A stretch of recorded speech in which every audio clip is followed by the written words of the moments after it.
Hello, ladies and gentlemen, and welcome back to Cinephiles Assemble, where I, David DeRose, go through my movie collection and talk about it with you, the internet.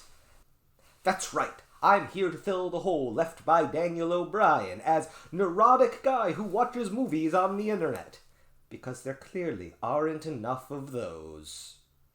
Welcome back to our 31 and under 31 Halloween challenge, where I try to make 31 different horror-related videos in under 31 days. Today we are going back to the late 90s. Following the release and success of Scream, there were a slew of imitators of slasher films with whodunit mysteries. Now, we had Valentine, about a Valentine's Day themed killer. We had I Know What You Did Last Summer by the Scream screenwriter Kevin Williamson. But today, we are looking at Cinephiles number 537, 1998's Urban Legend. Now, the plot of this is relatively simple. At a college on the 20th anniversary of a grisly massacre, someone is going around killing students in the form of urban legends. I'm actually surprised it took to 1998 for this kind of plot to show up. It seems pretty obvious. I like to think of this as the Empire Records of horror movies, because this cast is enormous. You had Tara Reid back when she had any kind of popularity. You've got Michael Rosenbaum with hair. Jared Leto, hopefully not tormenting his castmates. Rebecca Gayheart, Joshua Jackson, Daniel Harris, Robert Englund, the king of horror. Even the dean of students was on the X-Files as one of the mysterious men running behind the scenes. Almost every single person in this cast is recognizable, and I think that's an accomplishment on its own.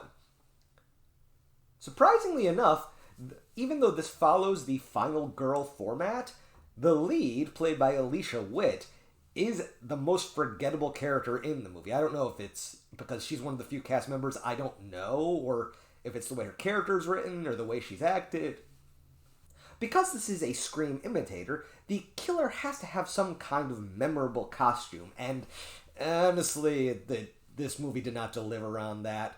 It's just a friggin' ski coat and hood. I'm surprised they were able to light it in such a way that you couldn't see who it was. In fact, other than to hide the killer's identity, there's not a reason that they picked this. It's also something that bugs me about red herring movies, where it seems that everybody owns the exact same article of clothing or costume piece. I don't know. Urban Legend takes advantage of its theme and recreates some of my favorite of those urban legends. You've got the one where a driver is being chased by someone, only to find out that they were trying to warn them that there's somebody in the back seat. You've got the one with the couple in the car in the woods, and the guy vanishes, and you hear the scratching on the roof, only to find out it's his feet as he's being hung. You got Aren't You Glad You Didn't Turn Out the Light? They really take advantage of the premise. The Aren't You Glad You Didn't Turn Out the Light one is actually a genuinely terrifying moment in the movie when you actually put yourself in either of the characters' shoes. I can understand it being goofy or comical or just dated, because it's a 1998 slasher film, but when you actually put yourself in the place of the characters, it becomes actually very hard to watch. So yeah, Urban Legend, you can tell it's a 1998 movie, you can tell it's an offshoot of Scream, but you know what? It's fun. It does fall victim to the whole omniscient killer phenomena, where the killer seems to know exactly where and when someone will be somewhere, and can teleport all around a campus or a city. And they do try to work around that with the very end of the movie, but I'm not buying it. So yeah, Urban Legend, very fun. You can show it to kids. Before I go, we're going to go back to my favorite segment of the show that's only shown up once so far. It's Hey! It's That Guy!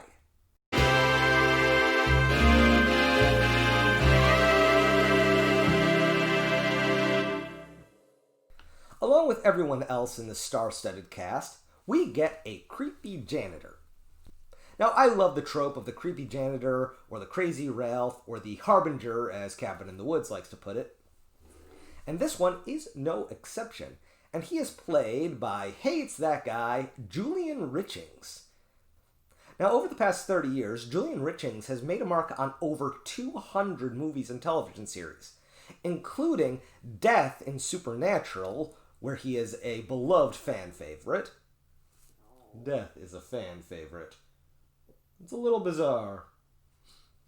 He also shows up as a creepy mortician in the wonderful show Slings and Arrows. He shows up on Orphan Black and in Cinephiles movie 513, Cube.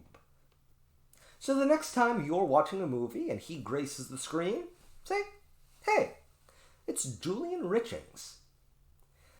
So until next time, ladies and gentlemen, I'm David DeRose, and I am a cinephile.